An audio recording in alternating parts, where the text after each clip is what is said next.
Hello दोस्तों, मैं आपका स्वागत करता हूं प्रतिशत के इस अपकमिंग वीडियो में, जिसमें हम आप जानेंगे कि प्रतिशत के सवालों को और कैसे हल किया जाता है सरल से सरल।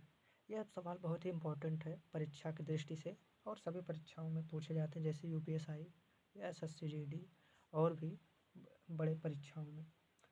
चावल के दाम में 20% की वृद्धि हो जाने से खपत में 10% की कमी हो जाती है तो उसके खर्च पर क्या प्रभाव पड़ेगा। फिर से पढ़ते हैं। चावल के दाम में 20% की अगर वृद्धि हो जाए यानी बढ़ जाए 20%, खपत में 10% की कमी हो जाती है। अगर दाम बढ़ती है तो खपत जो है 10% कम हो जाती है, तो उसके खर्च पर क्या प्रभाव पड़ेगा। तो यही हमको निकालना होगा, यानी खर्च यानी कंजप्शन। तो खर्च के लिए निकालने के लिए और हम एक सूत्र का यूज करते हैं। एक सूत्र क्या होता है, हल करते हैं। खर्च बराबर होता है खपत गुणित मूल्य। ठीक, खर्च को एक्सपेंडिचर कहते हैं, खपत को हम कंजप्शन कहते हैं, अमूल्य को प्राइस। तो खर्च को हम ई से एक्सपेंडिचर ई, खपत को कंजप्शन यानी सी, गुणित मूल्य को हम प्राइस से निरूपित करते हैं, प्राइस से लिखते हैं। तो हम इसका क्या करेंगे, तो दोस्तों आइए हम इसको अब सही से निकालते हैं। क्या पूछ रहा है, तो इसमें पूछ रहा है खर्च पर क्या प्रभाव पड़ेगा, यानी खर्च यानी एक्सपेंडिचर। तो सूत्र हमारा होता है ई बराबर पी गुणित सी। ठीक, अब क्या है, जो खर्च दिया इधर है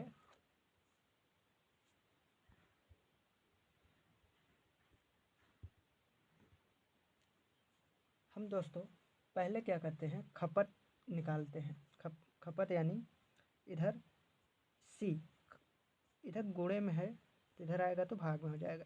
तो सी कंजप्शन बराबर ई यानी एक्सपेंडिचर बाई पी यानी प्राइस। ये हमारा क्या होगा, ये कंजप्शन यानी खपत आएगा। इसको हम हिंदी में लिखेंगे खपत बराबर जो है खर्च बटे मूल्य। इसको हम लिख लेंगे और एक मूल्य बराबर होगा यानी पी यानी प्राइस। तो पी इधर है तो ये इधर गुणे में इधर आए तो भाग में हो जाएगा। तो ई बटे यानी सी, इसका होगा मूल्य बराबर एक्सपेंडिचर यानी खपत यानी खर्च बटे कंजप्शन यानी खपत। ये हो गया, ये मेरा ये हो गया। तो दोस्तों हम देखेंगे कि यहाँ पर सबसे पहले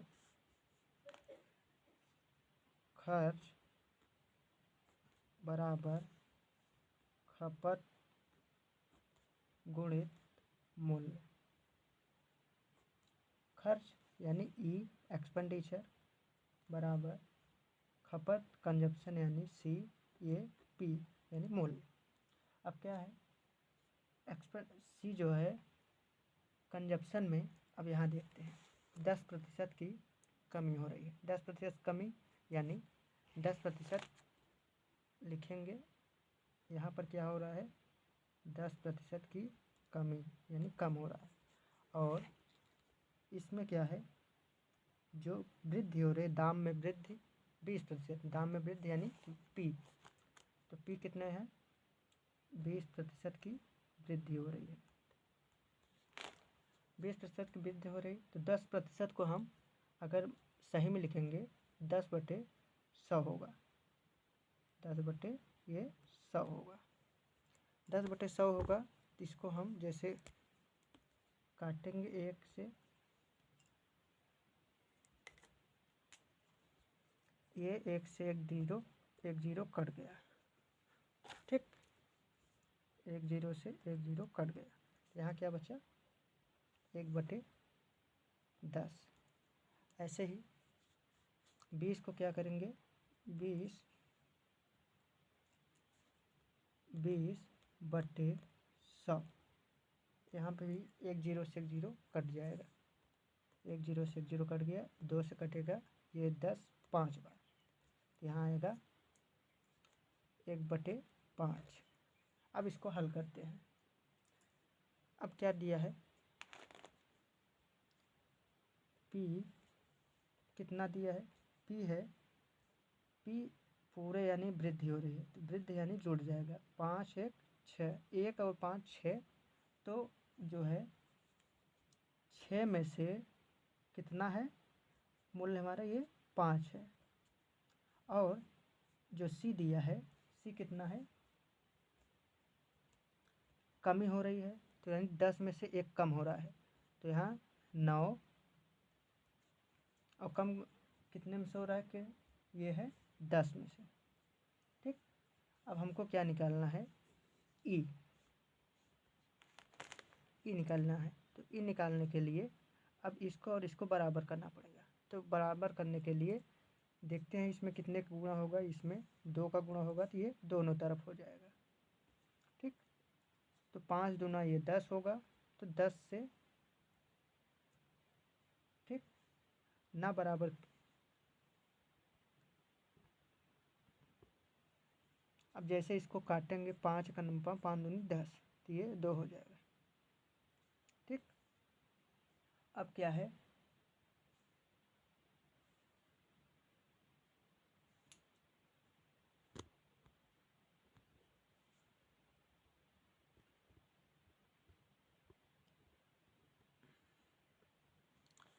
तो दोस्तों जैसे हम 2 से इसको काटेंगे, तो काट देंगे तो ये हो जाएगा 2 पंचे 10, ये 2 तिहाई 6, 2 तिहाई 6, तो ये क्या होगा?